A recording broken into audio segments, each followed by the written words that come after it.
It's finally here. Welcome to the Miracle Zone. More than a podcast, this is a sacred space for visionary leaders and heart-centered entrepreneurs who are ready to take off the masks, set aside the roles, and step into the raw, magical truth of what it actually means to lead in these transformational times. More than just building a business and a brand, you know that you're also here to share your medicine, lead a movement, and leave a legacy. If you've been craving next level conversations to get you to your next level, conversations that blend bold leadership, intuitive wisdom, and a touch of the miraculous, then you're in the right place. Because around here, we don't do things in a linear way. Whether you're already running a thriving business, leading a dream team, and impacting millions, or you're still on your way there, here we'll break free from the old ways of doing things and step into a multidimensional way of creating and leadership. Because in the Miracle Zone, we explore the intersection of business, leadership, and frequency. It's where strategy meets soul, and where visionary ideas become reality. And they happen in a snap. I'm Catarina, your host, guide, and bridge between the practical and the mystical in life and business. I'll share insights, channeled guidance, and heart-opening stories from pioneering leaders like you who are living at the edge and reshaping the way that we lead in this new world. So if you're ready to tap into your miracle frequency, to embrace the heart-led leadership that changes everything, then join me. Because this, my love, this is the Miracle Zone. I ask, I see, I know, I trust, I be. I'm so excited to dive in with you today to share a little bit about my story, because if you're here, I know that, like me, you have a deep sense of purpose and mission and feeling like there is a legacy that you're here to leave, that there is a vision on your heart, that there is some way that you uniquely are supposed to contribute to leaving this earth and this collective better than you found it. And for me, this really began at a really young age. So when I was 6 years old, my family moved from Mozambique to the United States. And witnessing the disparity of these two worlds at a really young age and the injustice of it all really shook me. I didn't understand as a 6-year-old, and even today, sometimes, how two worlds that are so different can coexist. How I could walk into a grocery store in the United States and there would be 10 options of milk, when in Mozambique, which was recently war-torn, my parents had to wait in line to get a ration of milk. How could both of these things coexist? And so this really impacted me from a really, really young age. And growing up, I remember thinking, I can't not make a difference. Like, I am here to make a change in some way, to contribute in some way in bridging these different realities. And I started really young, even as a teenager, involved in lots of causes. In my free time, it's what I love to do, volunteering and all of the things. And I used to travel back and forth quite a bit between being in the US and visiting Mozambique and other parts of the African continent. And by the age of 32, I was doing a great job of making a difference, right? I was overseeing multimillion-dollar projects. around the world, really focused on uplifting the well being of women and children, which has always been my passion, and advising leaders of governments, social enterprises, nonprofits, international organizations, Fortune 500, private sector companies on really helping them amplify the impact of their projects in the world, all with this vision of how can I help to bridge this world of duality and injustice and of abundance here and not abundance there and find a way forward. And so by the age of 32, I was doing this work. I was doing it. I loved it. I was very successful at it. I think for almost already 10 years, I had been working in management roles, building teams, all of the things. I had it all. I was making this big contribution. I also had a lovely husband. I had a new baby, and I even had two rescue cats. And I was like, yeah, this is living the dream. And so you can imagine my surprise when I found myself on my bathroom floor one night, curled up in a fetal position. And I remember being there, like curled up in the fetal position. I was snuggling this white bath mat that I used to have on the floor. And I was surrounded by tissues all over because I'd been crying and sobbing. And I had these three words coming through my mind over and over. And the words were, I am failing. I am failing. I'm failing at being a mother. I'm failing at being a wife. I'm failing at being a leader of my team. I'm failing at taking care of myself.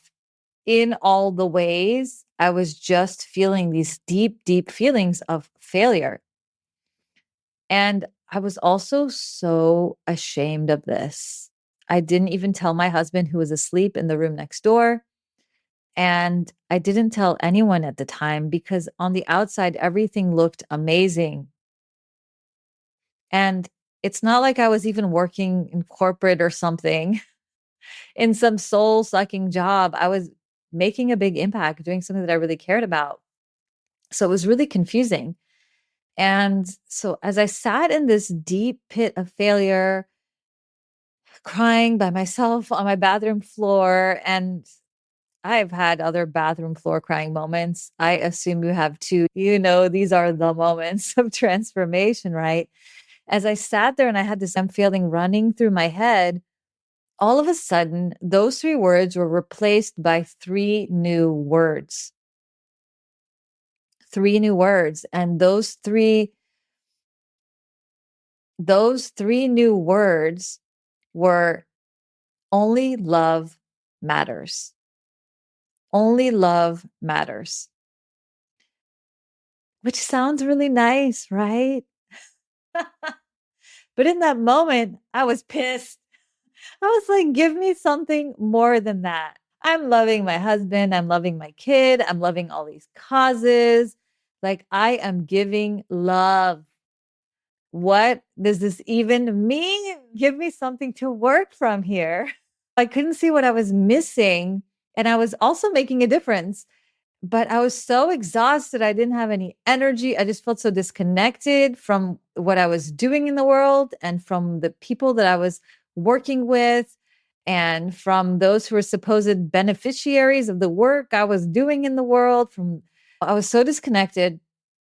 And all I knew was I want to keep doing good work. I want to keep making a difference. And this way can't be it. Like whatever I've been doing today just isn't working. And starting from that point, I started getting really curious. I started paying more attention to those others around me who were leading and just noticing different types of leadership. At this point, I had been leading for almost a decade. I was in management meetings.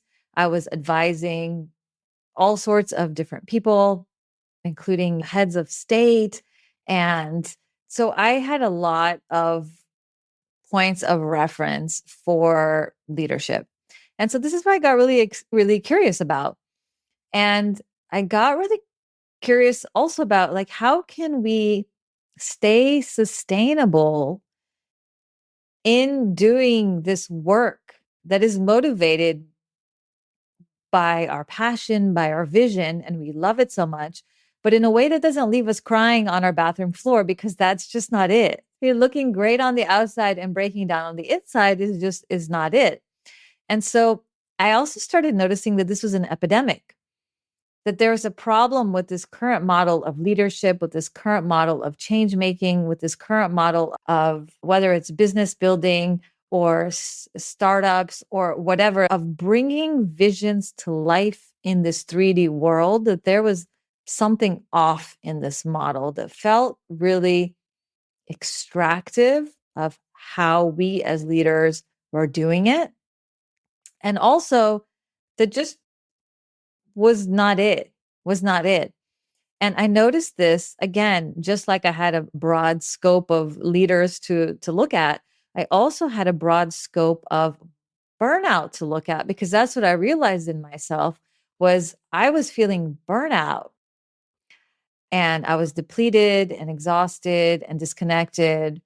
And I started noticing not only did I see this in people that I worked with directly, I started seeing this all over the place, from these clinics in rural Southern Africa where there were overworked, burned out healthcare workers, to boardrooms and these really hip co working spaces that were popping up in Southern California with a lot of new online business owners and also tech startups. I also saw burnout there. And it was so interesting, really similar symptoms in completely different environments. But again, the people that I was spending time with were super passionate about their visions, about what they were bringing to life in the world. But still, this burnout was happening. And so, this is what I was witnessing. Same old story repeating over and over. I had experienced it myself. I also had good friends of mine. So, one friend of mine was working for a leading humanitarian agency, and she called me one day and she told me that she got voted or nominated Employee of the Year. And I was telling her, congratulations, that's amazing. And she told me that she had been living off of 3 hours of sleep for the whole year, and her body was breaking down and she was miserable, miserable. And then I also had a lot of my entrepreneur friends that I spend time around, again, hitting their big goals of multi 6 figure, 7 figure plus businesses with a side order of autoimmune disease. Again, really similar stories. And I just kept getting more and more curious. And I really kept thinking, what I was really feeling deeply was this is not the leadership that we need in these times. We are here in transformational times to do big things, to shift the collective in a very practical way and also the collective consciousness, right? And so this is the opposite of what we need. We need people who are more creative, who are more compassionate, who are more tapped into their intuition, who are more full of energy and inspiration for the visions that they're bringing to life, that they can build that vision and build teams around that, right? We needed more of those things. We needed more focus and ability to really create. Instead, we were seeing more and more depletion. And the other thing that struck me is in these times, even back then, where AI was more of a distant thought, as opposed to today, where it's very much present, I kept thinking, these are the things that set us apart from AI and from the machines, right? This compassion, this intuition, this creativity, right? These are the human things that we bring to our creations to the world. This is our innovation. And this is where we need to strengthen and more over time as machines start taking over the other things that we can do, right? what will that leave us as leaders? We need the opposite. And so again, I started getting really curious and looking around to leaders who were doing things differently. And I started noticing not many, right? They're hard to find, but when you find them, they stand out like a sore thumb. The type of leader that walks into the room and it's like they change the energy of the space. It's like their way of being is totally different. You don't get the sense of bottomless coffee, wired feeling. It's present, it's grounded. It doesn't seem like they're in a rush. And nevertheless, they're able to show up and do the things in a powerful way. They're able to speak and get others to listen and inspire. And they're able to create a whole world around their vision that they're here to deliver without all of the rushness and busyness and nervous system dysregulation that we sense in most leaders. And I saw this in a few places, just reflecting on leaders that I respected and looked up to, both like really well known, popular figures. So, growing up in Mozambique, one of the people that I always really respected was Nelson Mandela, Madiba. And one of the things that people who met him in real life would always say was they would just notice his presence. And that when you were with him, it's like you were the only person in the room, and how he could maintain this openness to connecting with others in his presidency, for example, whether it was another world leader or whether it was a child in a rural village. It was just this presence, this almost majesty, if you will, that he was able to cultivate through his leadership. And I noticed also, for example, in one of my yoga teachers at the time, I noticed that she also entered a room and it's like everything shifted around her. And it was like she almost didn't have to say that much, but it's like we would listen, we would be captivated. And there was no rush there. There was like a commanding of leadership and presence. And so I got really curious about this type of leadership. And one thing that I noticed when I started looking at different individuals who were leading in this very different way was that they all had a presence practice of some sort, which at the time I did not have. And so I really noticed it, right? Whether it was Nelson Mandela going for his early morning walks every single morning with his bodyguards that he was so well known for throughout his presidency, to my yoga teacher who would wake up every morning and do her sadhana, her spiritual practice, meditation, chanting, mantra, right? There was something to other leaders that I would hear speaking about meditation, practice. And I was like, oh, I don't have a practice. I'm doing all things. I don't have a practice. And so I decided, I called up my sister and I said, hey, guess what? I'm going to start meditating. And she was like, oh, okay, cool. I said, I'm going to do it for 1 minute a day. I was like so proud of myself. And she laughed at me. What difference will 1 minute a day make? But I knew it's something that I could do. And it was the most painful minute of my life. It was so difficult to shut everything down and just focus internally for 1 minute in my internal space. I remember I was twitching. I was thinking about a million things. I kept thinking, oh, great, another thing I'm failing at. Good. Right. But I kept doing it 1 minute a day.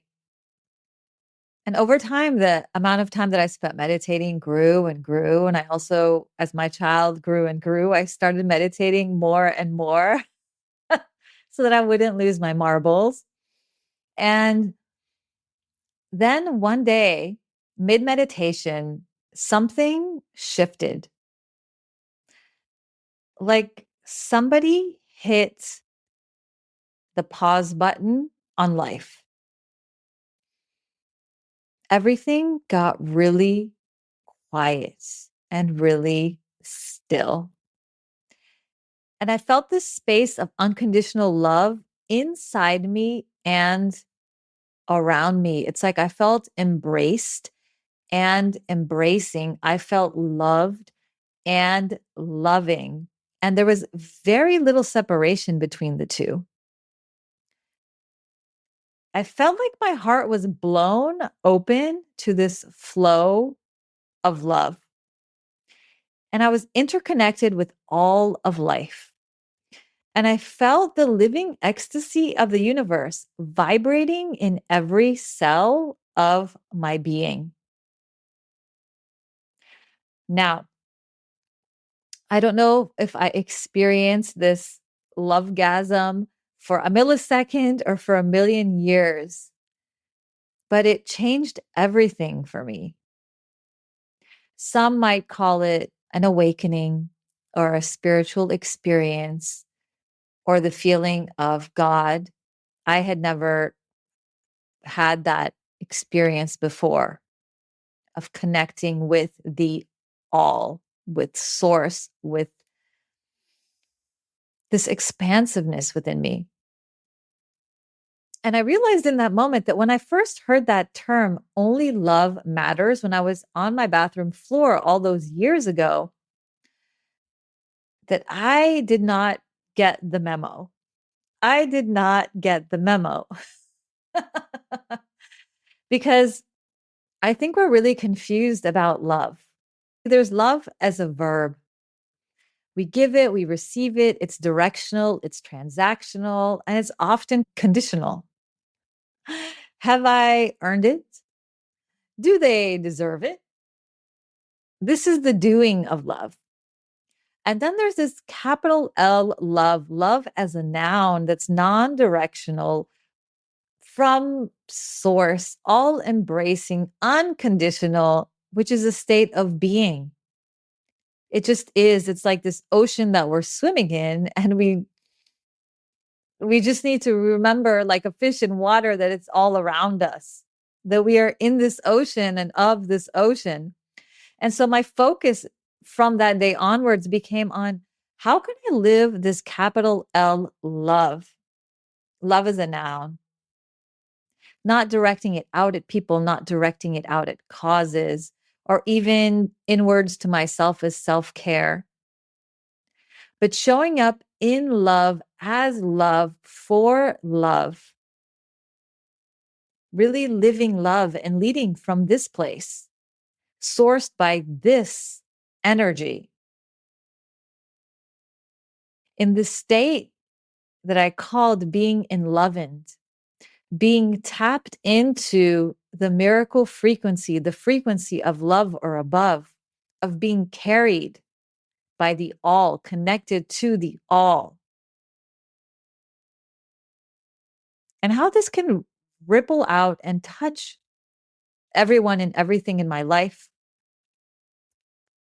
from those that I'm working with in my leadership, the teams that I lead, the leaders that I work with, my family, my community. How do I bring this quality into my day-to-day leadership? And when I started doing this, I started noticing how much more resourced I felt, even in the difficult moments.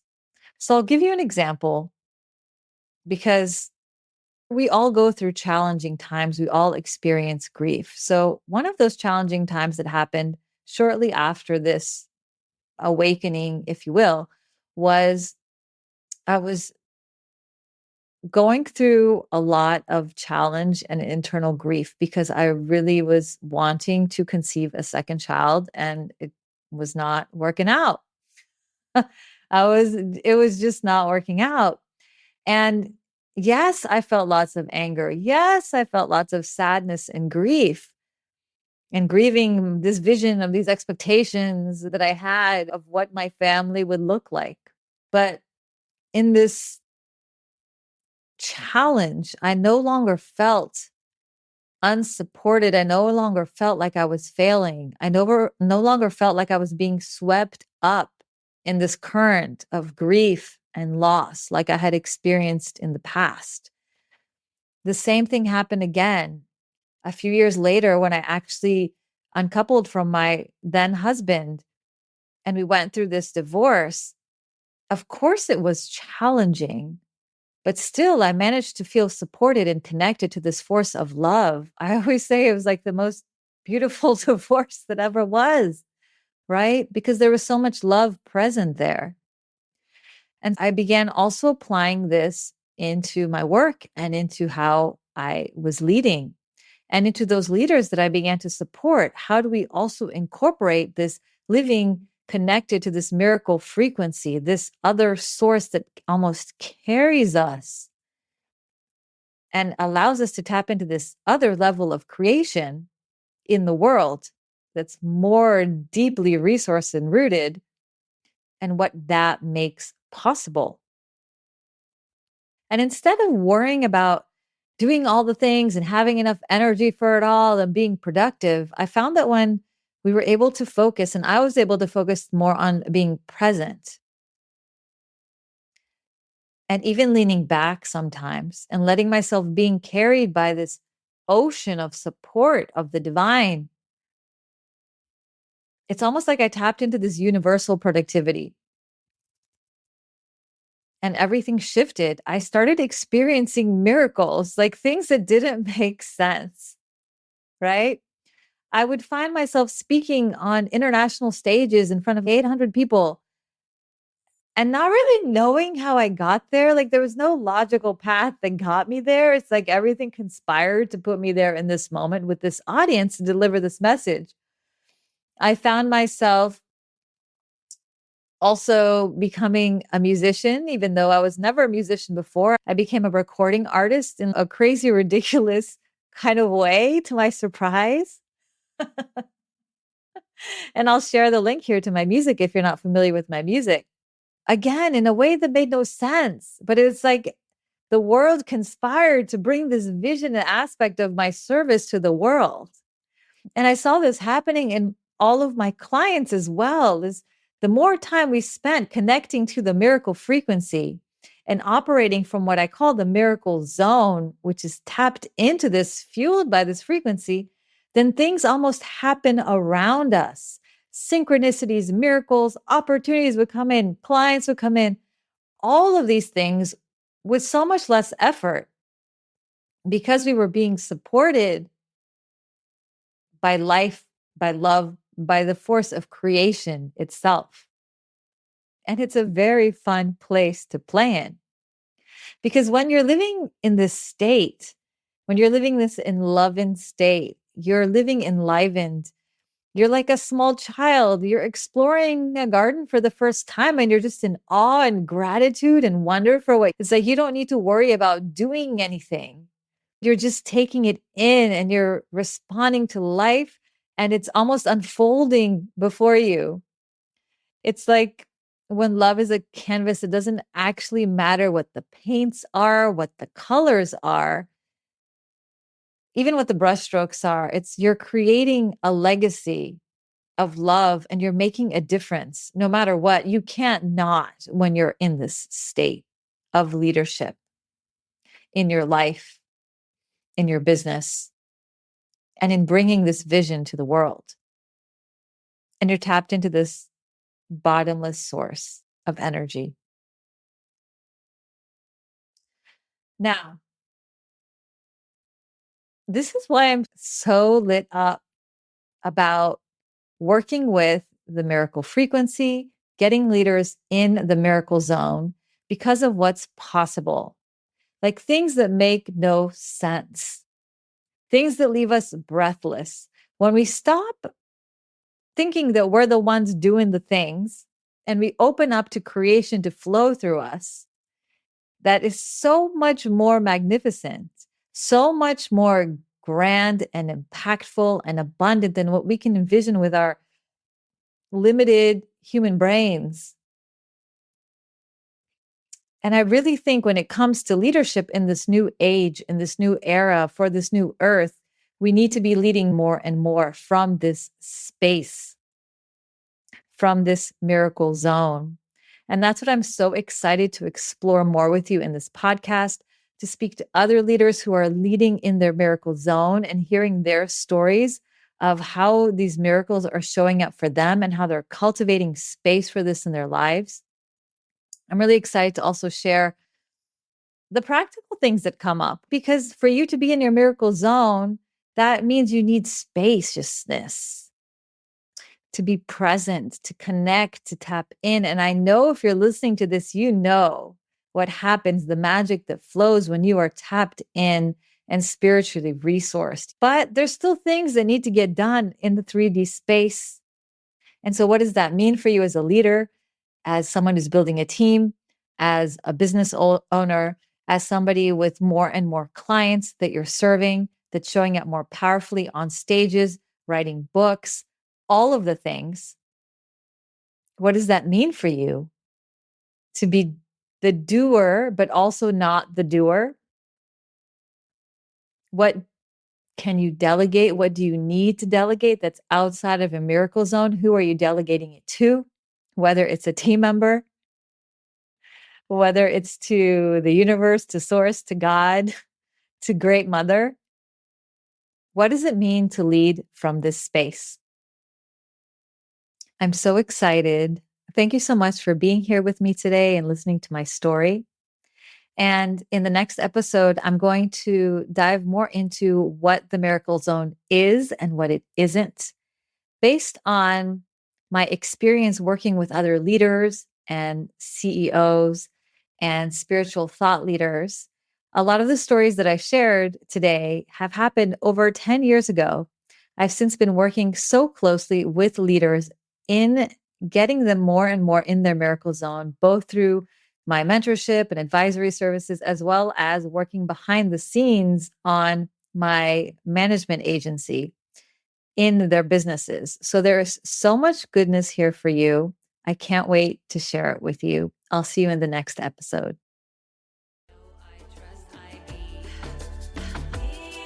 Thank you for tuning in to the Miracle Zone. Don't forget to subscribe so you never miss a transmission.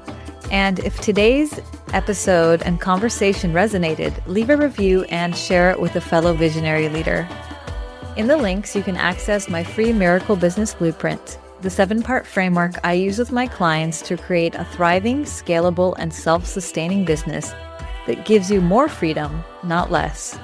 Plus, you'll receive a guided process to identify where to focus first so you can spend more time leading in your miracle zone right away. Let's build the new as a collective for the collective. Together, we're not just creating miracles, we're living them. Until next time, stay in the miracle zone.